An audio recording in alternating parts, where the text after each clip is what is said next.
Boy, a good chance to catch up in the world of sports, and boy, are we glad that we have an expert, or at least what we consider to be an expert. Father Matt Frisbee with the Sports Roundup. Good morning, Father. Good morning, Father. Well, good morning, Dave and Ron. Good to be with you.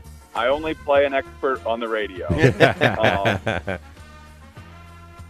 Well, we are in the midst of the football season, and the Browns are bad. They're terrible. Yeah. And, you know, a lot of this, I think, is going to stem from quarterback play. Watson is not very good. And, you know, they really – well, here's the stat for the Browns.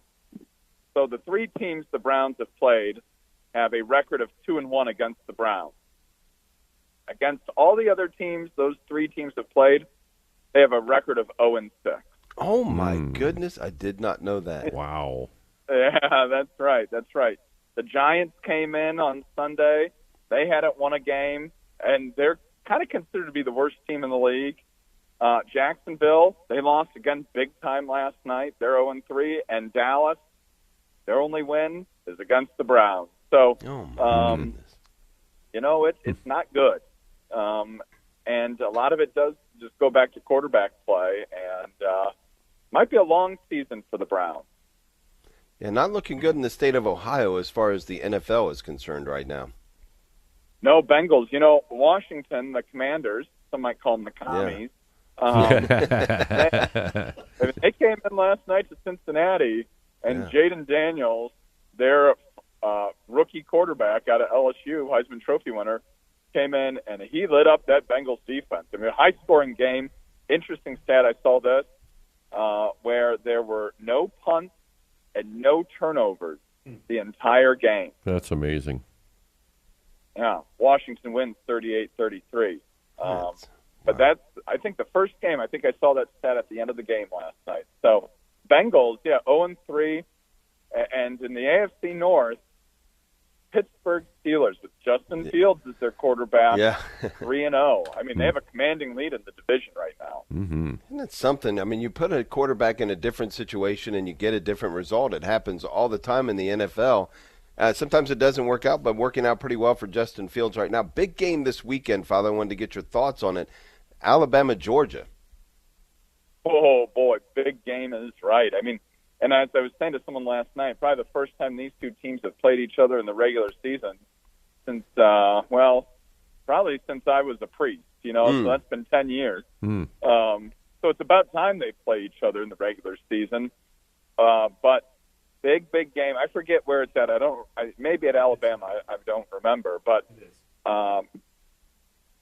you know, Alabama still has a lot of talent from the Nick Saban team. And they've got a pretty good coach in Kalen DeBoer, too. I mean, he took Washington to the national championship last year. So I tend to think Georgia may win this one just because they've got that continuity with Kirby Smart. But and they've, you know, always got a good team. And it's going to be a great game. I'll say that much. I imagine it'll be a physical game. And I'm probably going to go with Georgia, but I wouldn't be surprised if Alabama went through. I mean, it's a great regular season matchup. It's going to be fun to watch, that's for sure. Kentucky almost took out Georgia last weekend, so we'll see. We'll see how that matchup goes. Yeah, we will. You know, you just never know. Even you know, Georgia has one of those games. I think they did last year against Missouri early in the season where they had a real clunker. So, but Georgia's going to be good. Alabama's going to be good. It should be a great game. You know, we saw a pretty good game in the Big Ten this past weekend too. And as much as I always want Michigan to lose, you know, they beat the Trojans of USC Southern Cal by only throwing for 32 yards, just running the football. And now, do I think this is completely sustainable all year? Probably not. But, you know, the one thing I did say, as much as I always want to see Michigan lose, I did get a little satisfaction out of seeing USC lose this game, as there was kind of some thought these teams from the Pac-12 would just come into the Big Ten and, you know, beat us, you know, beat these regular Big Ten teams. And USC found out in the Big Ten, you're going to have to be able to control the line of scrimmage, which Michigan did on both sides of the ball, really. Yeah, with these new teams coming in, you really have to decide which one you hate the most. And for me, I was definitely pulling for Michigan. I wanted them to beat USC. Yeah. So many memories of USC coming into Rose Bowls and ruining things. So in any case, it was fun to watch. Yeah, it was. I mean, I didn't get to see too much of it. I work weekends, obviously, but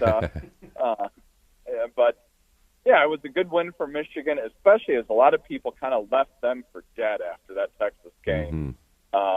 You see Michigan rebounded from that, and, they still have plenty of fight in them.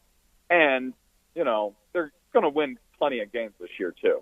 Yeah, at WNBA, Caitlin Clark and the Indiana Fever dropped the first game of the playoffs. But, boy, she's still looking great, isn't she? Well, I'm going to have to just agree with you there, Ron, because I didn't watch any of it. But yeah, I mean, she took this team, which did not start the year very well, and she's taken this team to the playoffs, and she is, and we'll just go back to this, she's the only reason anyone's even paying attention to the WNBA playoffs.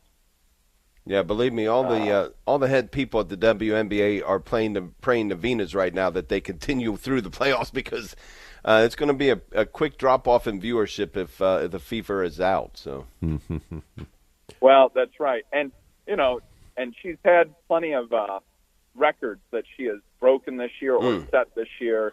I don't know what they are, but I just have seen the headlines for them, especially for a rookie, the various records that she's set this year. So, great season for her, great story for women's basketball in general. Absolutely. And we can't let you go without talking about the Garda Indians, what a great time to be part of the cheering section, right?